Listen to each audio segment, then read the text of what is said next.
The views, thoughts, and opinions expressed in the podcast belong solely to the hosts and not the host's past, present, or future employers.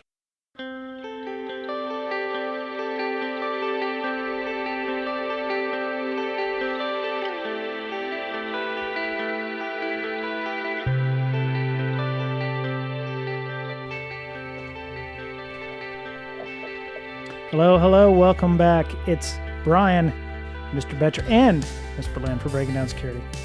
Hello. Hey. We are back. So for those of you in, the rest of the world listening to this is probably the first time in about 4 or 5 weeks we've all been in the same room together. Zoom room in specific. Yes. Yeah. Virtually. Virtually. So it's good to see y'all. I hope y'all are doing well. Mr. Betcher, are you doing okay? Everything good? Everything's good. Weather's just lovely down in Austin this time of year. I miss it. Oh, yeah. Yeah. Ms. Berlin, are you moved into your house?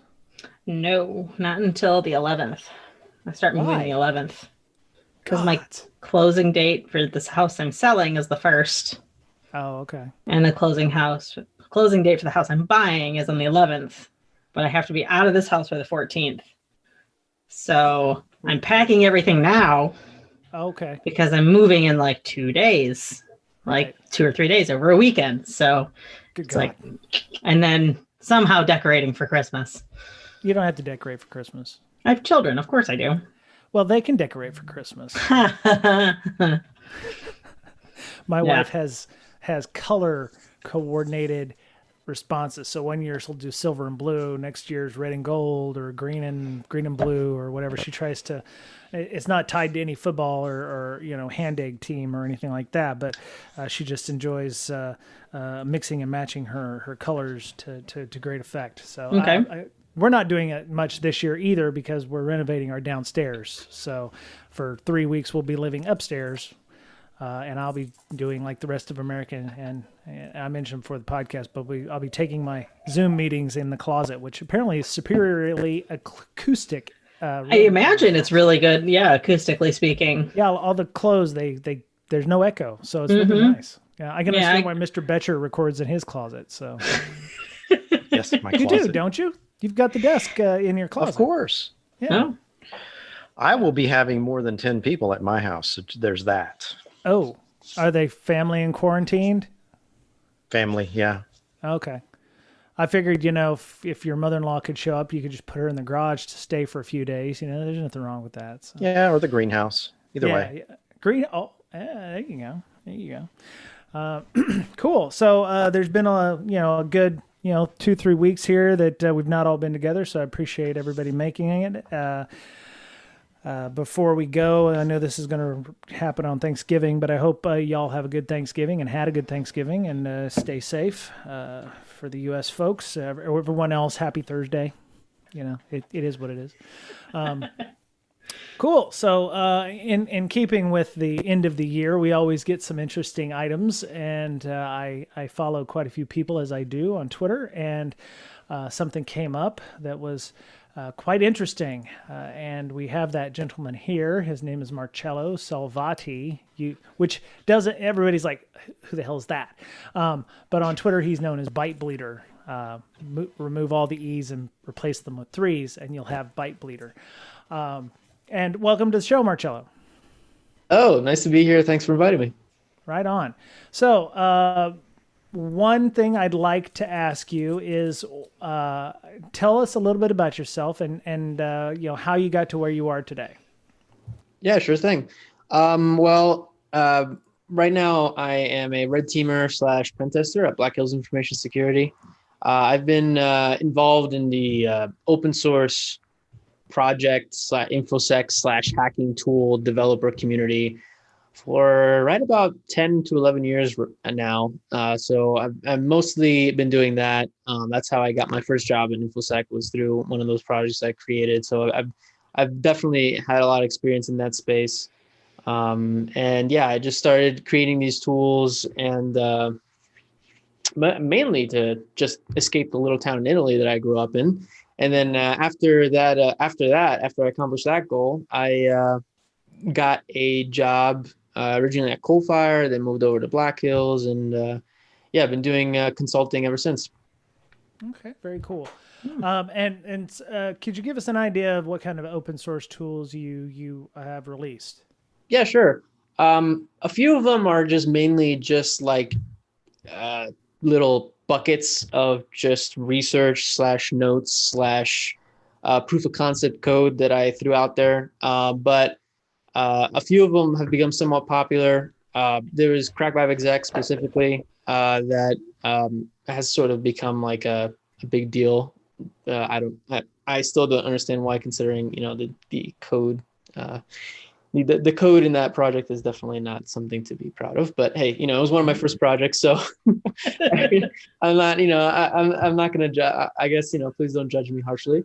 But also I released Silent Trinity, which is a command and control platform that does things a little bit differently in regards to the C# tradecraft that's been coming out in the red team and pen testing sphere recently. There's been like a huge migration from PowerShell to C# over the past few years in terms of attack tools. Also I started out, one of my first ever project though was MITMF, which stands for Man in the Middle Framework. And that was sort of my take on modernizing man in the middle attacks. This is before BetterCap came out. The only thing that was available was EtterCap, and EtterCap was definitely not the best thing in the world to work in, and it had a bunch of bugs and stuff. So that was my take on sort of modernizing that entire sphere of attacks. But yeah, I've also released some other projects like Witness Me and Spraying Toolkit, which try to automate a little bit of the pen testing tasks that we do. One's a screenshotting tool, which sort of does things a little bit differently just to suit my own workflow, and Spraying Toolkit, which also does password spraying for O365 attacks and stuff like that. Okay. All right. So you are very much a fan of open source and releasing tools that are open source, and we've had a few shows in the last year talking about not just vuln disclosure, but whether or not tools should be releasing tools much like Brakesec and those being used not just for good purposes but ill intent as well. We had Mick Douglas on earlier this year, I think, or late last year. We've had Dave Kennedy on talking about that as well. I think mid last year about that as discussing the pros and cons of that. So maybe we can pick your brain if we get some time left on that. But yeah, sure. All right, so you created something called Porchetta Industries. Correct. Yes. One, my mouth started salivating when I saw Porchetta Industries. So I was like, "Oh wow, somebody's creating a pork product company for infosec." And I was like, "Well, no, it's not that lucky." Maybe you could tell us a little bit about what that is about, the Porchetta Industries. And yeah, sure thing. From. Yeah, so porchetta is actually it's a delicacy from where I grew up in Italy, and essentially it's dried wild boar meat. So they take wild boar and they dry it, and it's probably the most delicious thing on the planet.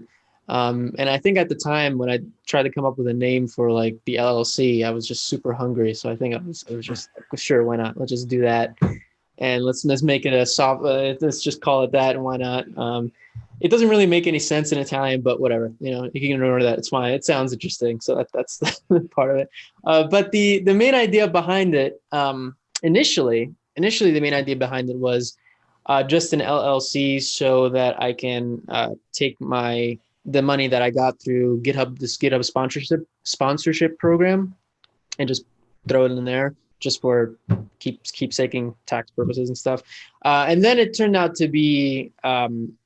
Then I opened up a Discord channel, and I realized that I had an opportunity here in terms of trying to come up with a way to help people do sort of the same thing that I was doing.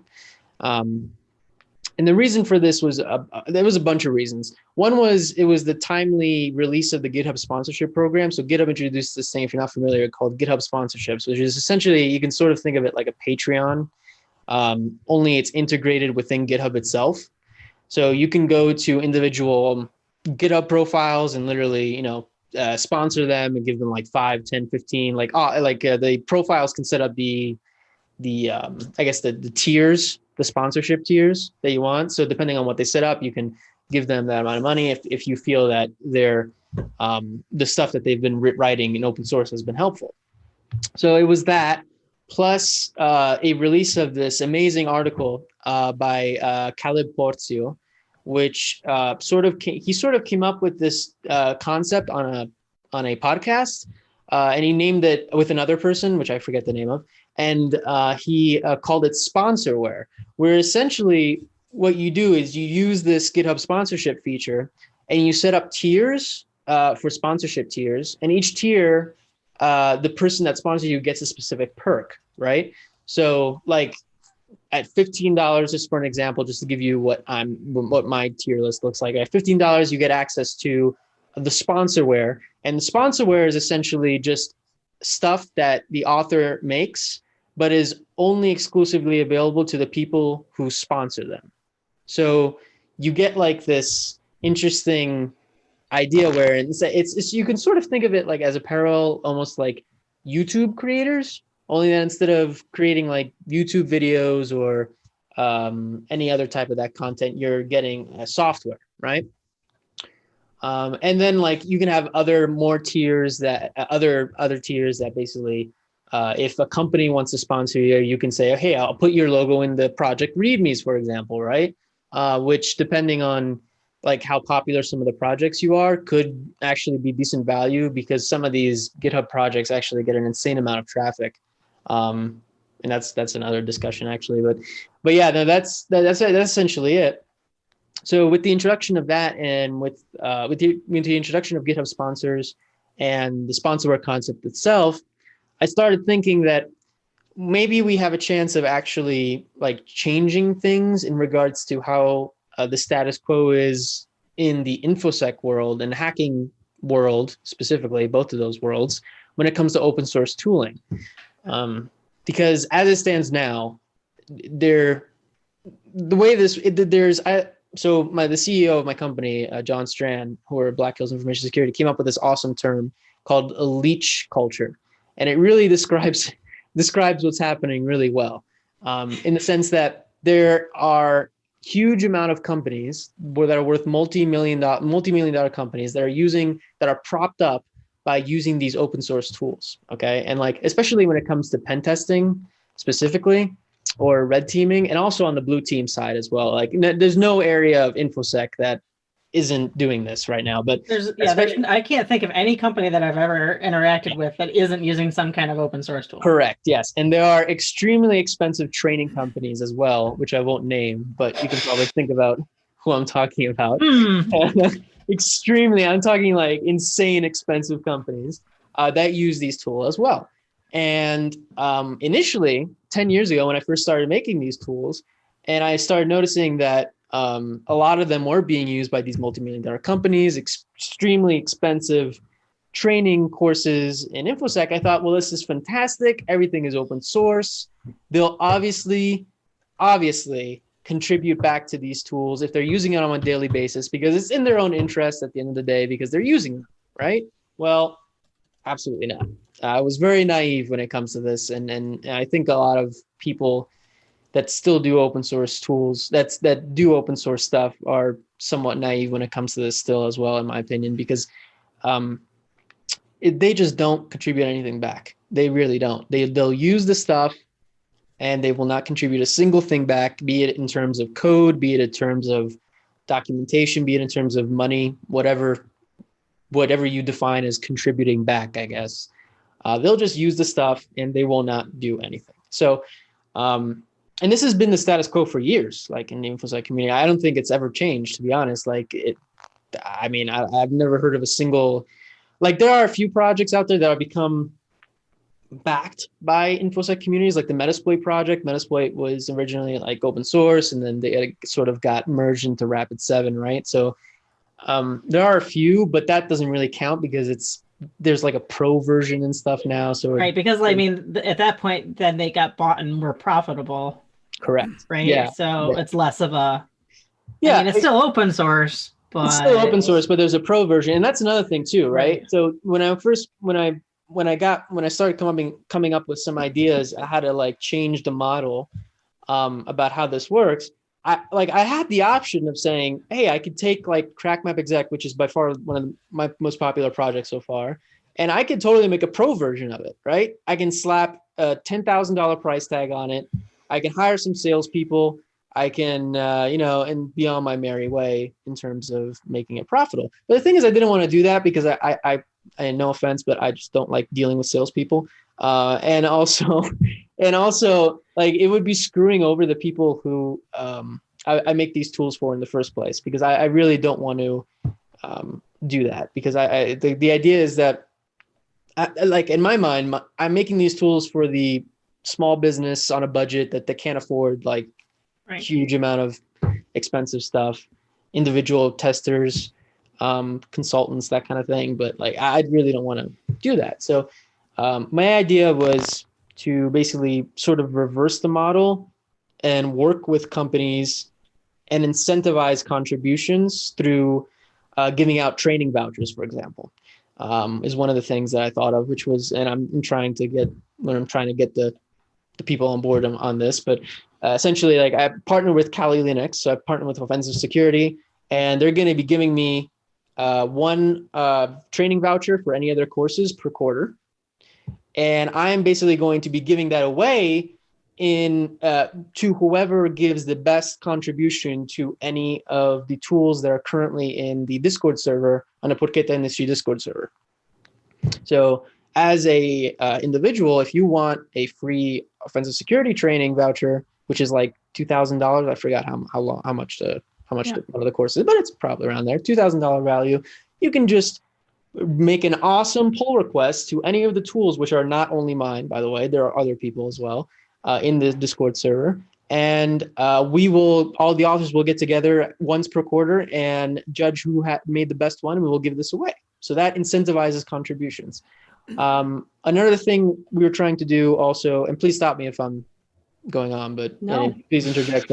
But another thing I thought of was we can essentially work with companies to actually make them sponsor and individually single author, because another thing that's sort of inherent to the hacker community is that a lot of people who make these tools don't really want to market, quote unquote, their open source tool.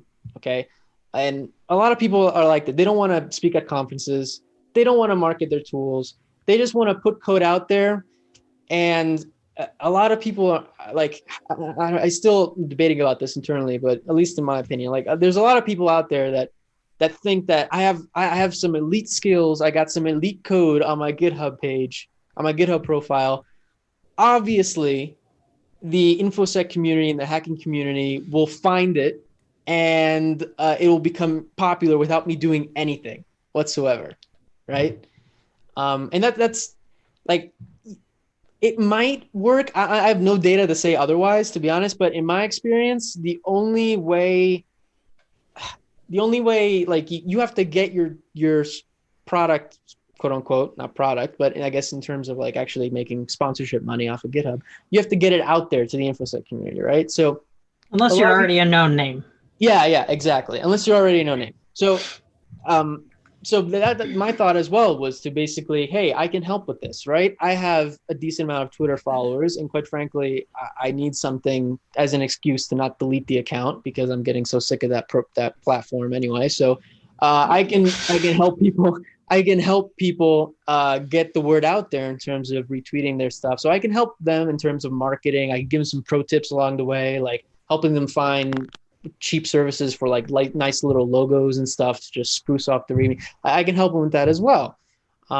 So that's basically the idea, is that working with companies and sort of incentivizing both contributions to the tools, and at the same time trying to shift the culture so that it's not anymore acceptable that these companies are just leeching off of these tools without giving back in some way or another. Okay, cool. So go ahead, giving Mr. back, how much of your work has been yours, and how much has been, as a percentage, how much has been a contribution from somebody else? That's a really good question. So 95% of like across all the stuff that I've published on GitHub throughout the like ever since I've created my GitHub profile has been my stuff, has been my contributions. There have been extremely few meaningful contributions, and by meaningful, I said this in the blog post as well. But meaningful, I mean stuff that is actually code and that actually implements some sort of feature that actually changes something and is not just fixing typos in the README, for example. And that's what I mean. So in the past 10 years, I've probably have gotten around 20 pull requests that were meaningful in that area. So it's, again, like the amount of contributions have been very, very small. And you can start arguing, okay, well, maybe it's because your code isn't good. Maybe because, there's no good documentation. There's no, there isn't a good plugin system. There isn't any, like, there's none of this stuff that would incentivize people to contribute. However, I've talked to other developers in the same space, both on the red side, the blue side, the purple side, you choose the color, and it seems to be the same thing. So very few pull requests, and this is especially in the blue team space. There are a number of people in the blue team space that make these insanely popular projects, insanely used projects, and they get very, very few contributions, let alone feedback and or donations for that matter. So it's sort of it seems to be a pervasive problem, at least from my experience. So I have a question here. So you're putting code out on GitHub to the public. Would you argue that code is no longer yours once you've released it? And why can't I just fork it and go do my own thing and screw you? Yeah, I mean, totally can. I mean, that's part of the open source. That's part of the open source ecosystem. That's built into how open source works, right? Especially if you have a very permissive license on the code. Like I usually use the BSD3 clause license, which is extremely permissive when it comes to this stuff, for most of my tools. So, but that's just the nature of open source. Absolutely. I mean, arguing, but the I guess to your question, like, is the code no longer yours? I mean, I would say no, because your name is in the license. You can totally track down who started the repository, like, through the forks and stuff. I mean, I guess it depends on I guess it depends on the context of what you're getting at, right? I think it depends on that. I mean, I think it would be a dick move to copy somebody's awesome software and go make some money off of it. Correct. But... Yeah. No, you totally could. But again, some of these permissive licenses allow you to do that. That as long as you, like as long as you retain the license, and publish the source code, you can totally make money off of anything that I write.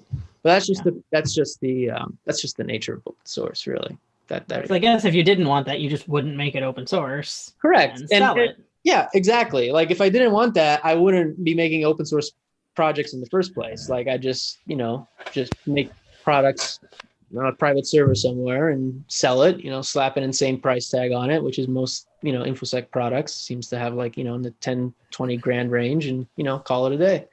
Yeah. So you mentioned the GitHub sponsors is very much like Patreon. You can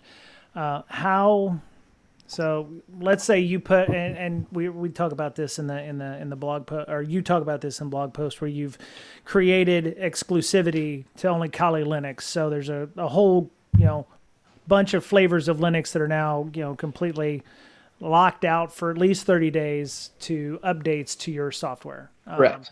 I wonder about the motivations for that, if they're especially in security type updates, if you have any. I guess what I'm trying to figure out is what's your motivation here? I mean, yes, you want companies to give back, but why would companies want to pay you for something that you've already released publicly?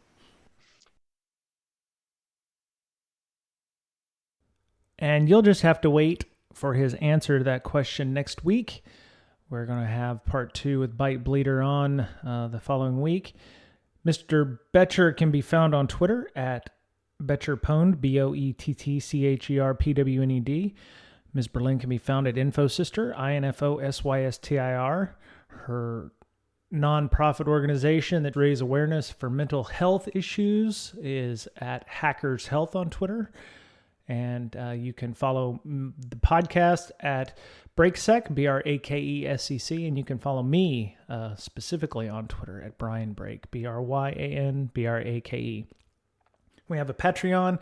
We appreciate all of our Patreon supporters for their monetary support. That helps us with things like domain hosting, Zoom accounts, being able to build our community, just time and effort of maintaining our Slack, which you can join us by sending a DM to Brakesec or emailing bds.podcast@gmail.com. Our patrons, if you're interested in helping out, even $1 is most helpful for us in terms of how much it costs to host a show or to maintain the level that we're at currently. So you can go to brakesec.com/BDS Patreon, and you can check that out. And we appreciate everybody who is helping us with that currently. We have a TPub store. You can grab a mask, t-shirts, coffee mugs, anything you want, stickers, all kinds of stuff. And that also gives us a little money back for every sale that we have. I believe this time of year, December 2020, they have sales on of various types. So you can buy enough for the entire family if you'd like. You can go to brakesec.com/tpub and check that out. We have Brakesec logo. We also have Ms. Berlin's face if you'd like to do that. To go back to the Slack, we have a moderated environment. We have a social contract. We expect mostly professional behavior at all times, but we have a lot of great discussions there. It's no politics requirement. And, we share threat intelligence. We have a threat hunting and a threat intelligence feed. We have a SIM and logging feed. So if you have worries about whether or not you're detecting certain things, you can get on there and ask questions. We also have some people who have been in the industry for many years. So there's opinions about vendors, there's opinions about software, and etc. So come join us on there. Again, send a DM to Brakesec or bds.podcast@gmail.com. We're on every major podcasting platform. You can leave us feedback there. We'd appreciate that. If you are unable to support us monetarily, as we always say, the podcast will always be free. Word of mouth advertising is worth its weight in gold, which for us is about 500 pounds of gold, which that's a lot of money. And it also gives us more visibility. So just like recently, we found out we're the #1 data security podcast in the world, according to certain groups. And we're actually #3 and #2 in countries like Jordan and the Ukraine and the UK. So we appreciate everybody in those countries listening to us, and feel free to tell your friends. We'd love to get more listeners from outside the United States. That was it for Bringing Down Security this week. Hope you have a great week. Be kind to one another. Take care of yourself, because you're the only you have, and please social distance whenever possible. Have a great week.